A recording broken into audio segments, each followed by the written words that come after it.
Hi, everybody. I am Jessica Ardeal. I'm a certified Body Talk practitioner with the International Body Talk Association, and I'm super excited today to be introducing Melissa Smith. Melissa, you are an advanced certified Parama Body Talk practitioner. You're a certified Body Talk instructor, as well as a Body Talk access trainer. You're out of Brisbane, Australia. I'm really thrilled that you could make the time to be here. So thank you so much, Melissa. Welcome. Thanks, Jessica. I'm super curious, seeing as though the founder of the Body Talk system, Dr. John Veltheim, is out of Australia. Did that make it any easier for you to happen upon Body Talk, Melissa, or how were you introduced to the system? I would say by accident, to be honest. I had a hip problem for 9 months that the normal Western medical, the doctors, physios, chiros couldn't explain or assist with. And it was actually my naturopath homeopath that suggested I go off and see this person that did something called Body Talk. And I must say I was very skeptical at that time. I didn't understand it, and anyway, I went for a few sessions, and I noticed after a couple of sessions I used to get a lot of headaches all the time, and I would see a chiropractor maybe even twice a week at times because I was in a stressful job, and I ended up the headaches just started to reduce and disappear. And then session 5 came along, and we dealt with things in relation to the actual muscles in the hip, the hip bone, some past emotional things that happened in my life. And the next morning I woke up and literally I had no pain. Wow. And I never had the pain back. So that in itself was like a little miracle for me, given I'd been putting up with such pain for 9 months. And that pretty well sold me that I still didn't understand what Body Talk was, but somehow it worked.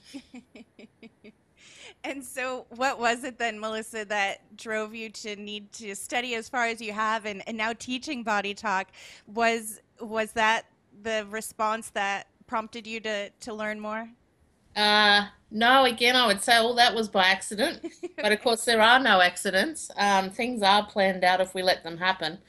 It was actually a friend of mine that wanted a change of career, and she wanted to learn it, but she was a bit dubious about whether she could or not. And my background is actually in management, electronic commerce, and also adult education. So I've got degrees in all of those things and postgrads. And I said, oh, look, I'll come along. It's just a weekend course. Back when we first learnt, it was module 1 was done over 2 days, and then 6 months later, someone else would come out to Australia and teach the module 2. So I said, oh, it's a weekend course. Yeah, I can fit that in. I'll do it. And I came away so excited by the potential of what you could do with Body Talk after just 2 days of the course. Of course, now we do it as 4. Yeah, I just had to keep going with learning more and more of it. And in relation to becoming an instructor, again, I was learning modules 3, 6, and 9 one weekend after another. We had Sylvia come out from Canada to teach that, which was very fortunate. The first time module 9 had been taught in Australia, and she was just talking about we need some more instructors in Australia, and I was sitting at the back of the room and actually thinking about stuff in relation to my job. And this little voice sort of kept going in my head, you need to be listening to her. You need to talk to her about this. And anyway, I did. And I was still dubious about how I was supposed to fit that in as well as my other studies that I was doing at that time. And I suppose in some respects, I asked for a bit of a sign. It's something totally that I didn't think would ever happen to happen. And that weekend, it did. So then I became an instructor and gone on since then, and I've actually developed the certificate for in Body Talk, which is a government recognised program in Australia. So we're the first country to get something certified with the government with Body Talk, which is exciting. Awesome. That is so exciting. Thank you for all that you do and holding that space there, Melissa. I'd love to hear what case studies or, what people come in to see you for in Australia. What can you share with any session secrets or Hmm. little bits? I guess my whole philosophy, and when I teach Body Talk, is I suggest to students to actually think about a specific market, something that really interests them. What is their passion in relation to health and well-being? So mine has been in relation to children with learning difficulties, and also tied in with that, a direct link with that is allergies and intolerances in the body. So I suppose that's probably the main audience group that come and see me and get some really amazing results. But body talk can help with anything. So sometimes I get people in with structural stuff like frozen shoulders and things like that. And, after one or two sessions, you can clear all that for them. And so you offer in-person sessions, Melissa, and do you do work over the phone at a distance with people?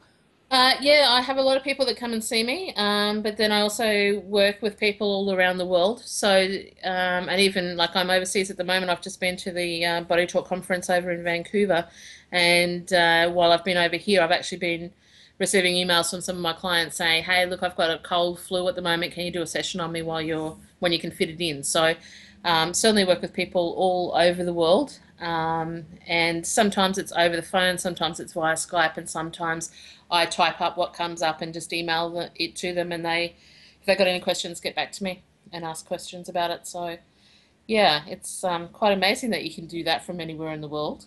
Isn't it though? Isn't it just fascinating? And for people that are just learning about body talk who haven't heard of it before, how do you define body talk to clients? Do you find that in Australia it's more accepted by the general population as an energetic modality? Look, to be honest, probably not. We have been running like an information stand at a festival that's called Mind Body Spirit. And we've been doing that for a few years. And what we've noticed over those years, there'll be people that came to us maybe 3, 4 years ago, and they come back and see us the following year and say, "Oh, look, we're going to come back and we'll book a body talk session. We enjoyed it last year." So I think trying to raise the public awareness about what it is and even just the name body talk is improving in Australia and probably in other areas as well.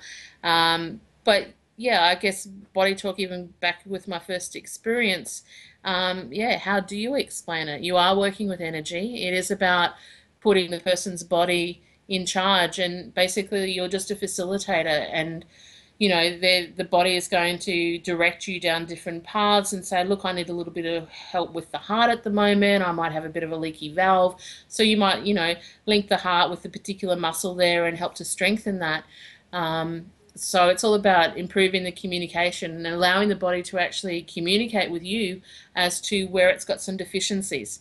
And you're there to facilitate and observe and help the body actually make those corrections, those changes. Do you have a preference, Melissa, of facilitating sessions or teaching body talk? That's a tough one. Look, my passion is teaching, always has been. Even when I was at school, I always wanted to be a teacher. And I've taught at undergraduate and postgraduate levels at uni and absolutely get a buzz from being able to not only share my knowledge, but get other people to share their knowledge. And certainly body talk gives you that buzz when you're teaching this exciting work. But, at the same time, I've still got to see clients because that in itself is quite amazing, especially when you have some people that, have had health problems for such a long time, and, you start to see improvements after just a couple of sessions. And yeah, it's just a buzz to see that. And body talk works really, like we said, at a distance, in person, for people, for pets. Do you have any examples that you could share for us with how body talk would work in animal consciousness? Absolutely. I've probably got a bit of a funny story for you. This is going back many years ago, actually, at a time when animal talk wasn't being taught because there was a change of instructors and things. And so I was just working on what I knew about body talk techniques specifically. And a friend of mine owns a cattle property out west of Brisbane. And of course, we've had some bad droughts there over the last 10 years. And in order to keep their property going, they were putting all their money and effort into raising a couple of bulls, because the bulls is what would actually produce at a sale enough money for them to keep going, like for another 6 months or whatever the case was. And so they'd raised this bull from since it was born, and part of the process is a vet needs to come in and certify, like the sperm count of the bull as such. And unfortunately, they'd been putting all their effort into this bull, and it was right down at the very bottom of the sperm count level, to the point where it may not get certified. And this is like, 6, 12 months that they've put into this. So they said, "Oh, can you do something with body talk?" I said, "Yeah, yeah, I'll give it a go." So we go out to where this bull is in this paddock, and of course, I don't know much about the reproductive system of the bull, so I had to ask David, "Can you help me out with some of the anatomy side of things?" Because I have no clue about this. So it took me to some of the reproductive system and things like that. But then it took me to a really funny thing, which was what we call in body talk active memory, and it was in relation to an event that had happened 3 weeks prior, and I had to identify there was three particular cows in the herd that were related to this event. So I figured sort of that information out, and then I said to David, I said, "Look, is there something that happened 3 weeks ago in relation to this bull?" And I pointed to the three different cows that were sort of surrounding the back of the truck where I was standing. And he said, "Oh yeah, they all got stuck in the top paddock for a couple of days. We didn't realize, and there's no water up there." So, and the emotion was that he was being blamed by these cows because obviously it was his fault for leading them up there and they got stranded. Anyway, so finished doing the session and I got back in touch with David probably, I think it was about a month later, when the vet was had been out again to do another sample just before they were going to put this bull up for sale. And the sperm count was right up at the top of the range. So he got certified and they ended up getting a really good price at the sale for him. So yeah, working with animals, they have emotional stuff the same as humans, and trying to unravel some of their little stories is quite funny, and also a little bit of a challenge at times. But yeah, as interesting as working with people.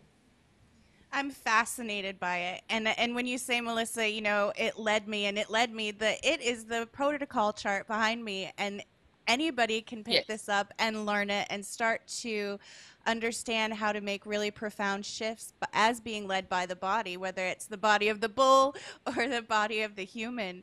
And so do you have any absolutely. other stories that pop up at the top of the head, Melissa, for you that you could share?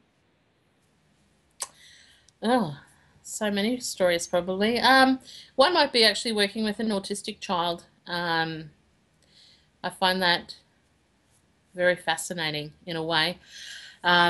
This is going back quite a few years ago as well, but this is probably my first experience of working with an autistic child. And this is a child who was probably around about 6 or 7 and was so light, sound, everything like that would actually, he couldn't cope with that. So you couldn't take him to a shopping centre. Um, Even at school, he didn't like playing sport. He would just run off when they went to play sport. He was behind in relation to spelling. He was like 6 tables behind everyone else in class, and he was really struggling. You couldn't touch him. He would just go off basically. And anyway, so I had been seeing his grandmother for a while, and she said, "Oh, can you work on my grandson?" I said, "Yeah, sure, if the mother's open to it." "Yeah, absolutely." So the mother brought him round one afternoon, and I did a body talk session. It was like doing a distance session as such because I couldn't actually touch him. He just wouldn't allow it. And I even asked his grandmother if she could actually tap on the head and tap on the heart in order to correct some of the balances that were coming up, and he wouldn't have that either. That was just too disruptive within the energy field of his body. So basically, I did everything remotely. And I saw him about a month later, and what was interesting is the parents had tried a lot of other types of therapies with him to try and help him with his schooling and everything. However, didn't really get a lot of success. They came back to me the month later and they went and said, "Oh, it's really amazing," because the teacher came up to us a few days after you did that session and said, "What have you done that's different?" Because the teacher could observe his change in behaviour. He didn't run off when they did sport. He just went and said, "Miss, I don't want to play sport," and sat down. Um, I think over between that and the next session, he'd actually caught up with all the reading lists with the other kids. Um, his grandparents actually took him for a long drive from Brisbane for a couple of hours, which previously they would never do because that was just too traumatic for everybody in the car. And he just sat in the back of the car playing with some toy or something or other for like 2 hours. And they said that just has never happened.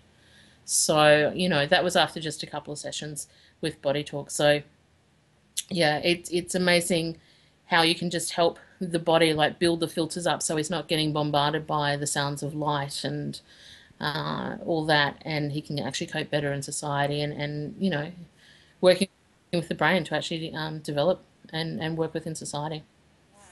It's it's amazing. I've been doing this for years, and I'm still constantly amazed at the piece where, I think oftentimes we're just so accustomed to thinking it's a personality trait or just the way somebody is, when really we go and kind of check under the hood. There's a mechanistic Mm. function that we can highlight and bring awareness to, and start to perform at a greater capacity. And it's just so amazing how Body Talk lets us do that. And I'm curious, Melissa, do you have a favorite part about Body Talk? What is the best thing about it for you in your view? Mm. That one is so hard to answer. Look, I think something that I do get passionate about in relation to the body talk protocol and techniques is the structural components. And I think sometimes when you talk to some of the other practitioners, they don't necessarily, they're not as active with some of the structural stuff. They like working with the emotional aspects and things like that. But, there's some people that you have, and sometimes it's guys that come to see you that, they're not in a space where they want to talk about the emotional issues in their life. But the amazing thing is when you work with the structure of the body, so whether you're, balancing hips and shoulders and or realigning cranial bones or something like that, or even with body vivaxis where you're helping to actually move a particular part of the body back into its correct positioning, that whole structural element, which seems, you know, um, on the surface as such, is actually a way of addressing underlying emotional things that a person may not be in the space to talk about at the moment, but it does start to bring it up to the surface and allow the body to release using a purely physical alignment of the body, which I think is extremely powerful. And yeah, it's one of the things that I love working with is the structural components. And if I'm remembering correctly, then is it accurate to say, Melissa, that was initially your first experience with Body Talk, right? Going in to address your hip pain. Yeah, And absolutely. Mine was all emotional stuff that came up, and my practitioner often did active memory, and I can't stand active memory because it's too emotional. right. So she'd have me squirming on the table with that one. But yeah, absolutely. All the techniques, they're all very powerful. And I suppose one of the beauties of body talk is it is always addressing the priority for the body, whether the person's conscious of it or not. And the other thing is that it's going to use a combination of techniques that, the practitioners are experienced in most of the time. And also, it's the best fit for that person to actually, release or improve the communication, whatever is required. So, um, yeah, by putting the person's body in charge, it's always going to pick the right strategy as such. And integrating mind, body, spirit at the body, mind's own pace, right? We're not making it do something it doesn't want to do or isn't ready for. And I just love the priority and the sequencing of that. And Melissa, we can find your bio on the Body Talk website at the bodytalksystem.com. And is there any other way to reach out and connect with you and find out more? Yeah, absolutely. I've got my own website in Australia, which is bodytalk.com.au. And if anyone wants to send me an email, then it's just simply Melissa, Melissa, at bodytalk.com.au. And during your course of travels and teaching, Melissa, have you noticed any cultural or geographical differences with people learning and being open to body talk, or is it pretty much the same across the board no matter where you go? Um, hmm.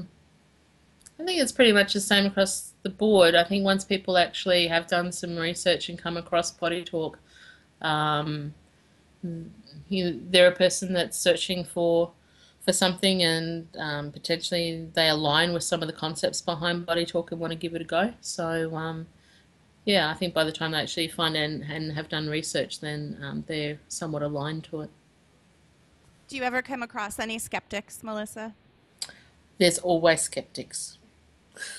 Always skeptics. And look, body talk's not for everyone. At the end of the day, maybe acupuncture is a better strategy for them, or Western medicine's a better strategy for them. Like, um, for me, yeah, body talk's a great modality that assists me with, with my own health and well-being. But, it's also about finding the right tools as such to help maintain that. So, there's other times when I might go off and get some other sort of therapy. So it's the same for everybody. There's always going to be skeptics, and they need to, one, be ready for change in their life because that's what comes as a result of this.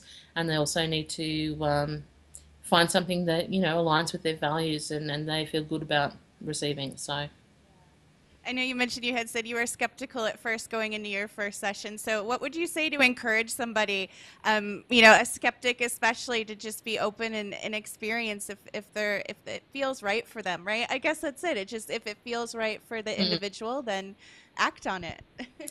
Yeah, absolutely. And I think for me, the best thing that happened to help me work through that skepticism was the actual practitioner that I was seeing. Like, she was someone that clearly articulated to me that, you've come in with your hip problem and a couple of other things like headaches and stuff on the list here, and the whole principle of body talk is working with the priority of your body. So you might actually find there's other things not working as well as they could be. You're not aware of them, but internally there might be some other things that need to come up and be addressed with first prior to, getting around and working with whatever's sitting behind the pain that you're feeling in your hip. So I think that's a key thing as a practitioner when you're seeing someone for the first time, is articulating that.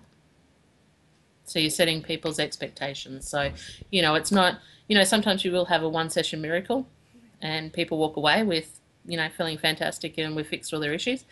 But, in life, it's taken us X number of years to get where we are. We've got X amount of baggage sitting with all that. So, we need to address that in the right order. Yeah.